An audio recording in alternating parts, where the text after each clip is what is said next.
Bonjour tout le monde. Bonsoir à tous, vous allez bien? Content de se retrouver, on va commencer ce moment. Et ce que je vous propose, alors ce soir je ne suis pas tout seul, il y a Rosetta avec moi. Donc on va chanter, on va bénir Dieu au travers du chant. Et je vous propose, peut-être avant de partager la pensée avec vous, je vous propose deux chants. Et le premier, il est tout à fait dans le thème qu'on aborde cette semaine. Ce chant que j'aime beaucoup et qui me touche chaque fois qu'on le chante, ébloui, et qui commence par ces paroles: je viens vers toi dans le secret. Et peut-être avant d'ouvrir la parole ce soir, que déjà on puisse vraiment préparer nos cœurs et déjà bénir Dieu au travers de ce chant, et on veut se laisser encore éblouir par sa présence. Je viens vers toi dans le secret, en ta présence, je veux rester. Tu seras toujours là. Tout contre toi, près de ton cœur, je peux entendre ta voix, Seigneur. Tu seras toujours là. Ébloui devant toi, Éternel, ébahi par l'amour de ton ciel. Je suis là à tes pieds, je viens t'adorer, je désire habiter près de toi.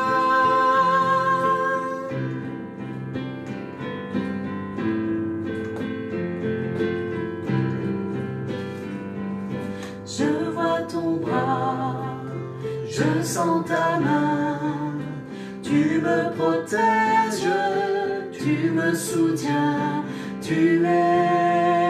tu seras toujours là.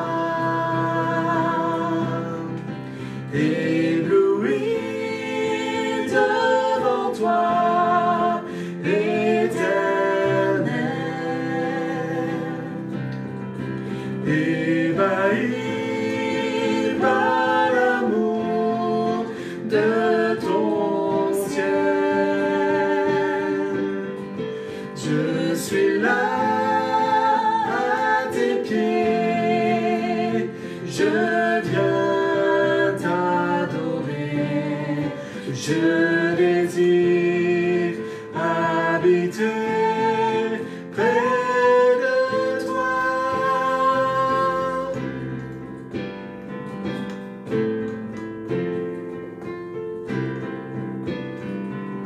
Tu es ma lumière, en toi j'ai un Père, reçois ma prière.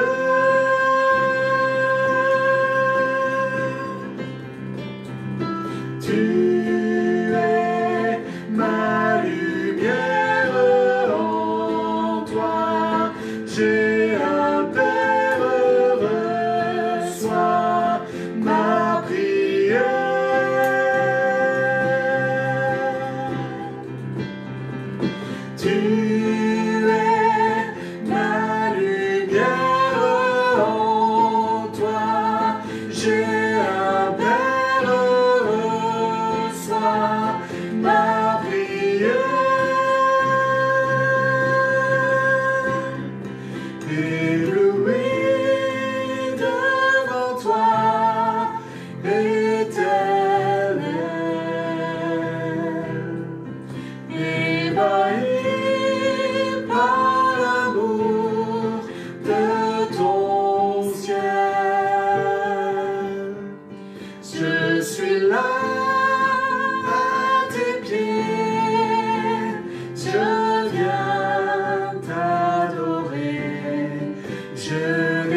habiter près de toi.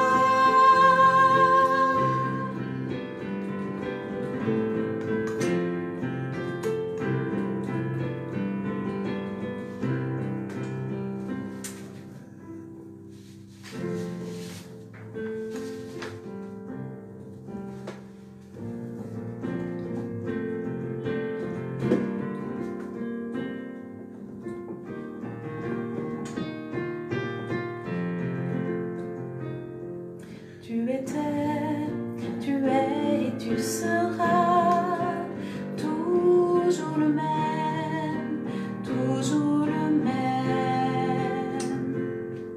Tu as fait, tu fais et tu feras tant de merveilles, tant de merveilles.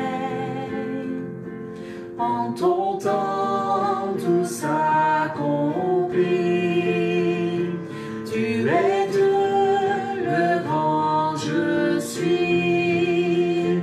Tu nous ouvres grand les portes du ciel. Tu nous fais vivre ta présence bien plus précieuse que les plus beaux diamants. Elle nous suffit à chaque instant. Elle nous suffit pleinement. Tu étais, Tu es et tu seras toujours le même, toujours le même. tu as fait, Tu fais et tu feras tant de merveilles, tant de merveilles. En ton temps, tout s'accomplit. Tu es Dieu, le grand je suis. Tu nous ouvres grand les portes du ciel. Tu nous fais vivre ta présence bien plus précieuse que les plus beaux diamants. Elle nous suffit à chaque instant. Elle nous suffit pleinement. El Shaddai,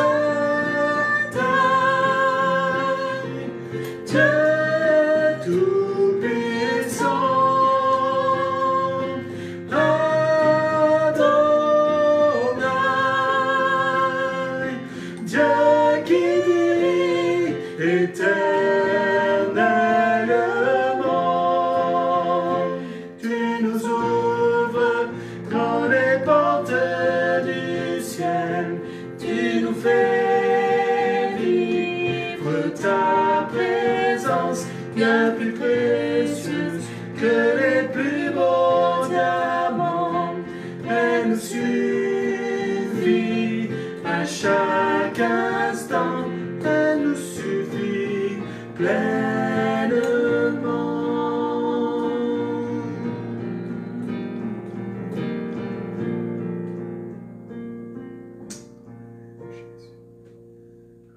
Seigneur, merci pour ta présence.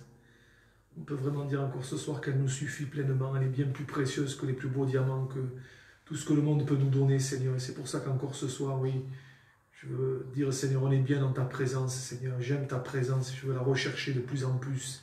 Seigneur, parce que c'est elle notre trésor, c'est elle notre or, c'est elle notre richesse, ta présence, Seigneur. Où serions-nous sans elle?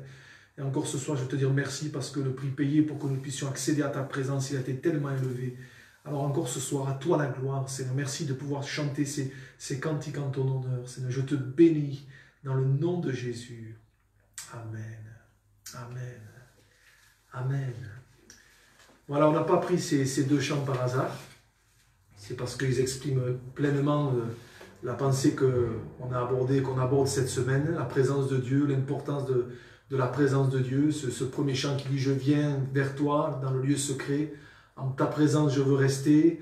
Ce deuxième chant qui nous dit, tu nous fais vivre ta présence, bien plus précieuse que les plus beaux diamants. Et c'est vrai, quand on a goûté à la présence de Dieu, on a envie que d'une chose, c'est d'y revenir. Et donc ce soir, on va un petit peu continuer cette pensée que j'avais intitulée comme suit, trouver ou retrouver le chemin du lieu secret. On a tiré ça de Matthieu chapitre 6, verset 6, cette parole de Jésus tellement célèbre qu'on peut réciter quasiment par cœur, mais qui est bien mieux à vivre. Mais quand tu pries, entre dans ta chambre, ferme ta porte et prie ton Père qui est là dans le lieu secret, ton Père qui voit dans le secret te le rendra.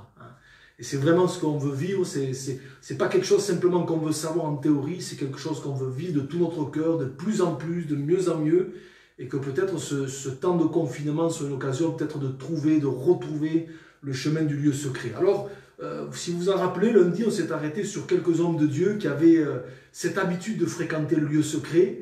Bien sûr, quand on parle d'eux, on parle surtout de leurs exploits, de ce qu'ils ont accompli avec Dieu, mais souvent on oublie qu'à la base, il y avait cette habitude de fréquenter le lieu secret, parce que c'est là que tout commence. Alors je ne vais pas revenir sur ce que j'ai dit lundi soir, mais je voudrais aller un petit peu plus loin ce soir et m'arrêter avec vous sur d'autres cas où, hélas, on voit des gens, des hommes de Dieu, en tout cas des hommes référencés dans la parole de Dieu, qui malheureusement n'avaient pas cette habitude.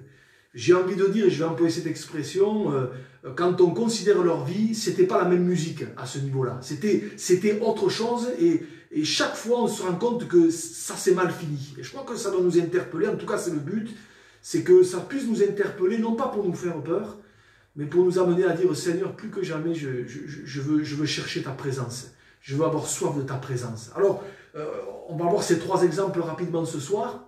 Le premier auquel j'ai pensé, on connaît bien sa vie, c'est Samson. Samson, vous savez qu'il fait partie de la liste des héros de la foi dans Hébreux 11. Et quand vous lisez son histoire, elle se concentre principalement dans 3 chapitres du livre des Juges. Le chapitre 14, le chapitre 15 et le chapitre 16. Là, vous avez toute son histoire. Et il y a quelque chose qui est assez marquant quand vous lisez son récit. Je vous encourage à le relire. Vous allez vous apercevoir d'une chose, c'est qu'il n'est fait mention que de 2 fois où Samson a prié et a invoqué Dieu. 2 fois, pas plus. Alors, je ne suis pas en train de dire que Samson dans sa vie n'a prié que 2 fois, mais je crois que quelque part, c'est là pour nous montrer que dans sa vie à lui, il y avait une faille à ce niveau-là, il y avait une carence, il y avait un manque, il y avait une fragilité. La première fois où il a prié, ou en tout cas où la Bible mentionne qu'il a prié, qu'il a invoqué Dieu, vous trouverez ça à la fin du chapitre 15 du livre des Juges, c'est quand à un moment donné il est pressé par la soif, il est sous pression, et la Bible nous dit que là il va invoquer Dieu, et que Dieu va fendre la cavité du rocher et faire ressortir de l'eau. Ça c'est la première fois. Et la seconde fois, c'est tout à la fin de sa vie. C'est quand il est dans ses derniers instants, et là encore il va prier, et je vous le lis, c'est Juges chapitre 16, verset 28, il nous est dit, Samson invoqua l'Éternel et dit, Seigneur éternel, souviens-toi de moi, je te prie, ô Dieu, donne-moi de la force seulement cette fois, et que d'un seul coup je tire vengeance des Philistins pour mes 2 yeux. Et Samson embrassa les 2 colonnes du milieu sur lesquelles reposait la maison, et il s'appuya contre elles, l'une était à sa droite et l'autre à sa gauche. Samson dit que je meurs avec les Philistins. Il se pencha fortement et la maison tomba sur les princes et sur tout le peuple qui y était. Voilà, ce sont les 2 seules mentions de Samson en train d'invoquer Dieu, en train de prier, en train de tourner ses regards vers le Seigneur. Voyez ? Et je crois que quelque part, si la Bible fait ressortir ça, c'est pour que ça nous interpelle. C'est pour que justement on prenne conscience que c'est important. Le manque de relation avec Dieu nous rendra toujours vulnérables. Le manque de communion avec Dieu, le fait de ne pas fréquenter le lieu secret fera toujours de nous des gens fragiles et surtout des proies pour l'ennemi de notre âme. Quand vous lisez la vie de Samson, vous vous rendez compte d'une chose, c'est de son instabilité. Samson, ça a souvent été un homme un coup en haut, un coup en bas. Alors quand l'Esprit de Dieu le saisissait, il était capable d'exploits les plus retentissants. Et puis quand sa chair reprenait le dessus, il était capable de faire des choses que Dieu condamne, que la Bible ne cautionne pas. Un coup en haut, un coup en bas. Et quelque part, je crois que ça nous enseigne une chose, c'est que la communion avec Dieu, elle va toujours nous donner une stabilité spirituelle. La communion avec Dieu, elle va nous donner une assise spirituelle. Et à contrario, le manque de communion avec Dieu, le manque de relation avec Dieu, va faire de nous des chrétiens instables. Alors, je ne parle pas d'un coup de mou qui peut nous arriver à tous, je ne parle pas de cela, mais je parle d'une instabilité chronique. Je crois quelque part que ce que les gens ont besoin de voir aujourd'hui, et surtout dans les temps dans lesquels nous sommes, ce n'est pas des croyants instables, ce n'est pas des croyants qui sont un coup en haut, un coup en bas, mais ce sont des croyants qui, malgré les difficultés, malgré le fait qu'ils passent eux aussi parfois par des tempêtes, des moments difficiles, mais malgré ça, des hommes et des femmes qui restent stables. Et ce qui va nous donner cette stabilité, ce n'est pas les années de conversion, ce n'est pas ce qu'on peut faire ici ou là comme service dans l'église, c'est d'abord notre relation avec Dieu. Et c'est ça qui va toucher le cœur des gens, de voir des hommes et des femmes qui, malgré les difficultés, restent stables et ne sont pas instables, ballottés de droite et de gauche. C'est pour ça, mon frère, ma soeur, que dans les temps instables dans lesquels nous sommes, je nous encourage vraiment à tirer instruction de la vie de Samson pour dire, Seigneur, moi je veux pas faire comme lui. Mais je veux, Seigneur, vraiment marcher de tout mon cœur avec toi en ayant une relation personnelle avec toi. Deuxième cas auquel j'ai pensé, et là aussi c'est dramatique quand on y réfléchit, c'est Lot. Lot, c'est le neveu d'Abraham dans le livre de la Genèse. Ce qui est assez intéressant, si on résume un petit peu sa vie, c'est qu'on se rend compte que Lot, tant qu'il a suivi un petit peu le mouvement, tant qu'il a suivi un petit peu son oncle Abraham, les choses sont allées à peu près bien pour lui. Et puis vous savez à un moment donné, et vous lirez ça dans Genèse chapitre 13, à un moment donné, il y a eu une circonstance, il y a eu une situation, la Bible nous dit que les bergers de Lot et les bergers d'Abraham se sont querellés, et à cause de cela, il a fallu que Abraham et Lot se séparent. Et là, il a fallu que Lot fasse un choix. Il a fallu que Lot prenne une décision personnelle. Et on se rend compte qu'à partir de là, ça a été une catastrophe. À partir de là, il y a eu comme une cassure. À partir de là, quand Lot a fait ce choix, ça a été de mal en pis pour lui. Et ce qui est terrible, vous relirez ce passage, c'est qu'on se rend compte, quand il a fallu qu'il fasse ce choix qui était déterminant, je trouve que c'est important de réaliser que dans nos vies, il y a des choix qui sont déterminants. Parfois, à la base d'une catastrophe, il y a un mauvais choix, il y a un mauvais aiguillage, il y a une mauvaise orientation. Mais pour Lot, ce qui est dramatique, et ça me touche chaque fois que je lis cette histoire, c'est de se rendre compte que, alors qu'il est devant un choix crucial pour sa vie, vous n'avez aucune trace de prière, vous n'avez aucune recherche quelconque de la volonté de Dieu, ni aucune recherche d'une quelconque direction de Dieu. Il a choisi pour lui, nous dit la Bible. Il a choisi uniquement au feeling, par rapport à ce qu'il a vu, par rapport à ce qui a attiré ses regards. Et à partir de là, on sait qu'il s'est dirigé vers l'Orient, vers Sodome et Gomorrhe, avec toutes les conséquences que ça a eu, non seulement pour lui, mais pour sa famille, sa femme qui est devenue une statue de sel, ses filles qui ont pris la mentalité de Sodome et de Gomorrhe. Enfin, ça a été terrible. Mais pourquoi? Parce qu'à la base, il y a un mauvais choix où il n'y a eu aucune recherche de la volonté de Dieu, aucune recherche de la direction de Dieu. Et je crois que quelque part, cette situation, cette circonstance, cette querelle qu'il y a eu entre les bergers respectifs de Lot et d'Abraham, eh bien, elle a été révélatrice d'une carence chez Lot. C'est que finalement, c'était un garçon qui ne faisait que suivre le mouvement. Un garçon, quelque part, qui n'avait pas de relation personnelle avec Dieu. Oui, il suivait son oncle Abraham, oui, il suivait le mouvement, mais quant à sa vie personnelle avec Dieu, il n'en avait pas véritablement. Et je crois que là, il y a tout un enseignement, enfin, il y en a même plusieurs. On n'est pas appelé simplement à suivre le mouvement. Moi, je bénis Dieu pour l'Église, je bénis Dieu pour la communion fraternelle, c'est important. Je bénis Dieu pour les programmes des réunions, pour les programmes que chaque église locale met en place, et c'est très bien, et il le faut, et béni soit Dieu pour tout cela. Mais il ne faut pas que notre vie spirituelle se résume à ça, parce que justement, aujourd'hui, tous nos programmes sont arrêtés, toutes nos réunions sont arrêtées, et si notre vie spirituelle est uniquement basée là-dessus, sur le fait que je suis le mouvement, je suis les réunions, mais si je n'ai pas de relation personnelle avec Dieu, eh bien, ce temps de confinement va le révéler. Et c'est pour ça que c'est important que, quelque part, on ait une relation personnelle avec Dieu. Si tout s'arrête, eh bien, il me restera ça. Si tout s'arrête, je ne tomberai pas parce que j'ai une relation personnelle avec Dieu. Et c'est ce qui a manqué à Lot. Oui, tant qu'il a suivi le mouvement, ça a été, voyez, tant qu'il a été dans les pas de son oncle, ça a été... Et je crois que le danger pour nous, il est celui-là encore aujourd'hui. On peut suivre une église, et il faut, et c'est bien. On peut suivre des réunions, on peut servir Dieu. Mais il ne faut pas que le service soit, quelque part, la priorité de nos vies. Il faut d'abord qu'il y ait une relation personnelle avec Dieu. Notre service, il doit découler de notre relation avec Dieu, et pas le contraire. Et je crois que ça, c'est important. Voyez, en tout cas, la vie de Lot nous démontre que c'est tellement important d'avoir une relation personnelle avec Dieu. Et puis j'ai relevé un troisième exemple, alors là peut-être dans un livre de l'Ancien Testament sur lequel on ne s'arrête pas trop, et je vous encourage à, pendant ce temps de confinement, en tout cas pour ceux qui le sont, ben je vous encourage à le méditer parce qu'il est très intéressant. C'est ce petit prophète qui s'appelle Osée. Et là il est question de l'histoire du peuple d'Israël. Et là encore, quand on lit ce livre, on se rend compte d'une chose, c'est que le peuple d'Israël à ce moment-là avait ce que je vais appeler une relation avec Dieu très light. Très light. Voilà. Et permettez que je vous cite quelques versets du livre d'Osée. Je vais vous les citer parce que ce n'est pas un livre qu'on a l'habitude de lire. Et vous allez voir, et vous y réfléchirez après à tête reposée, il y a quand même des paroles qui sont surprenantes. Alors, je vais vous en citer 3 ou 4. Regardez, Osée chapitre 6, verset 4. Regardez ce que dit Dieu à ses enfants. Il leur dit ceci: que te ferai-je, Éphraïm, pardon, que te ferai-je, Juda? Écoutez cette parole. Votre piété est comme la nuée du matin, comme la rosée qui bientôt se dissipe. C'est-à-dire qu'il n'y a pas grand-chose, quoi.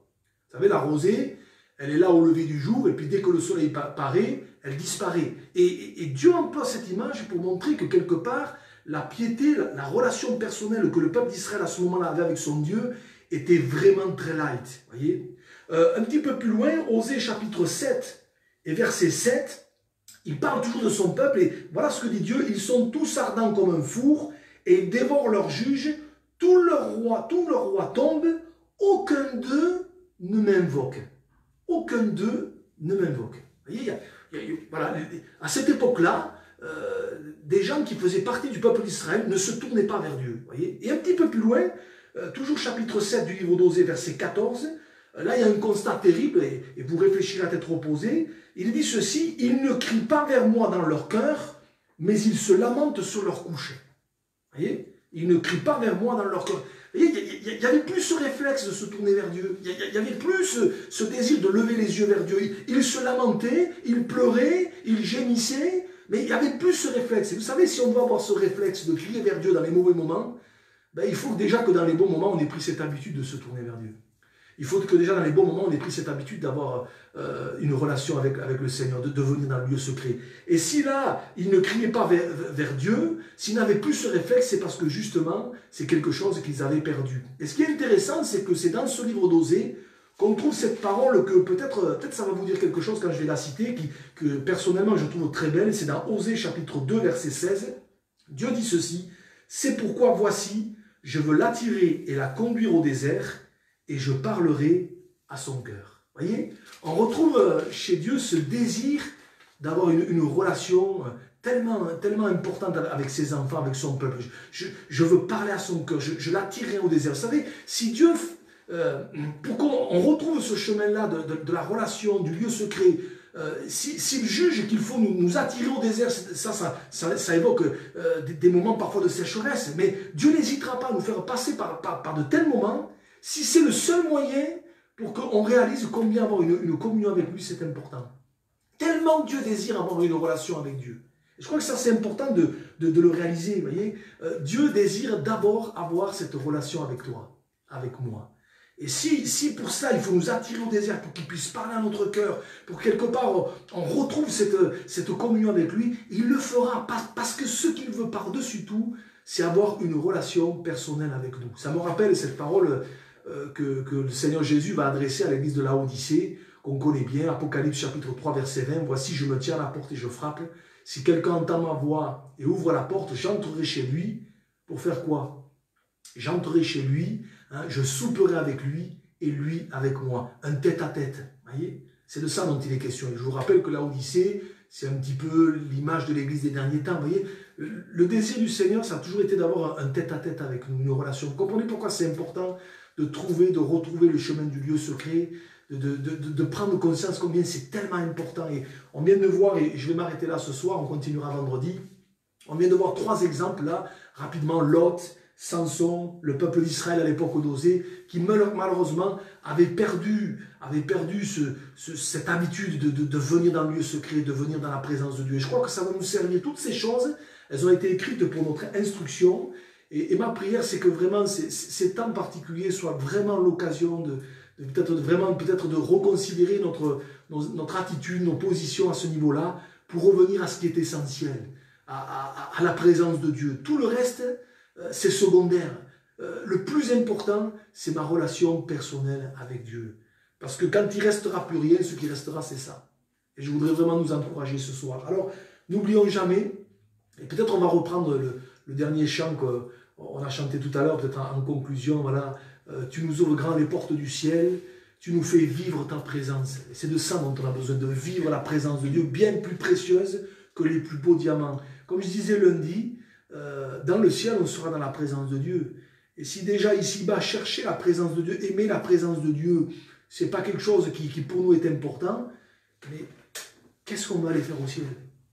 Qu'est-ce qu'on va aller faire au ciel? Alors que déjà, ici-bas, on a que les prémices du ciel, et je me dis, mais rien que les prémices, c'est tellement beau, c'est tellement extraordinaire. Moi, j'ai envie de plus. Je ne sais pas vous, mais j'ai envie de plus. Et ma prière, c'est qu'au travers de cette petite pensée, eh bien, ça puisse nous donner soif, ça puisse nous donner vraiment envie, le désir d'aller plus loin. N'oublions jamais que ce qui nous donnera de la stabilité, ce qui nous permettra de rester stable, d'être affermi, c'est ça, et rien d'autre. Alors que Dieu nous aide, que Dieu nous encourage. Vendredi, on terminera cette pensée par un dernier exemple d'un homme qui vraiment, dans un contexte hyper compliqué, a tenu le coup parce qu'il avait une relation personnelle avec Dieu. On verra ça vendredi, mais que déjà, au travers de ces quelques exemples, on puisse dire, Seigneur, ce que je veux plus que jamais, c'est te chercher, c'est ta présence. Alléluia. Seigneur, encore ce soir, tu nous rappelles l'importance de ta présence. Je ne veux pas la négliger, Seigneur. Je ne veux pas, Seigneur, je veux pas l'exemple de Samson, de Lot, du peuple d'Israël à l'époque d'Osée. Je ne veux pas négliger ta présence, mais je veux prendre conscience que c'est tellement important. Je veux, comme cette femme des évangiles, toucher le bord de ton vêtement plus que jamais. Être à tes côtés, dans ta présence, être à tes pieds, Jésus. Alors Seigneur, encore ce soir, à toi la gloire. Et si peut-être, pendant un temps, nous avons délaissé, consciemment ou pas, Seigneur, ta présence, Seigneur, pardonne-nous. Seigneur, mais ce que nous voulons, ce que je veux plus que jamais, c'est ta présence, Seigneur. C'est ta présence. Tout le reste, Seigneur, est tellement pâle à côté de ta présence. Alors à toi la gloire encore ce soir. Bénis, Seigneur, mes frères et sœurs, tous ceux qui peut-être, Seigneur, sont là devant leur écran. Et aide-nous, Seigneur, à réaliser, Seigneur, combien c'est bon d'être dans ta présence. À toi la gloire, Seigneur, au nom de Jésus. Amen. Amen. On reprend ce chant ensemble comme une prière, comme un soupir de notre cœur. Alléluia. Tu étais, tu es et tu seras toujours le même, toujours le même. Tu as fait, tu fais, tu feras tant de merveilles, tant de merveilles. En ton temps, tout s'accomplit. Tu es Dieu, le grand je suis. Tu nous ouvres dans les portes du ciel. Tu nous fais vivre ta présence, bien plus précieuse que les plus beaux diamants. Elle nous suffit à chaque instant, elle nous suffit pleinement. Tu étais, tu es, tu seras toujours le même, toujours le même. Tu as fait, tu fais et tu feras tant de merveilles, tant de merveilles. En ton temps, tout s'accomplit. Tu es Dieu, le grand je suis. Tu nous ouvres dans les portes du ciel. Tu nous fais vivre ta présence, bien plus précieuse que les plus beaux diamants. Elle nous suffit à chaque instant, elle nous suffit pleinement. El Shaddai, Dieu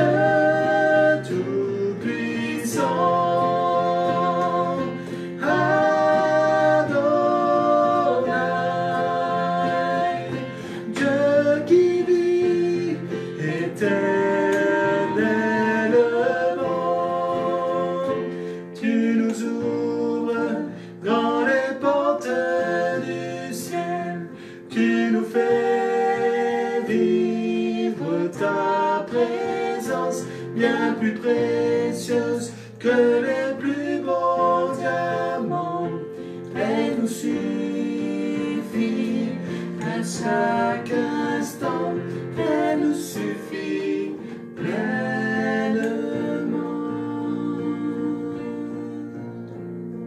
Amen. Seigneur, merci pour ta présence. Merci de pouvoir partager ces temps avec toi. À toi la gloire, Seigneur, au nom de Jésus. Amen. Amen. Voilà. On est heureux de partager ces simples moments, mais ça fait tellement de bien. Hein, et on se retrouve vendredi, hein, mais que d'ici là, Dieu vous bénisse et faites-vous du bien dans le lieu secret. Bye bye, à la prochaine.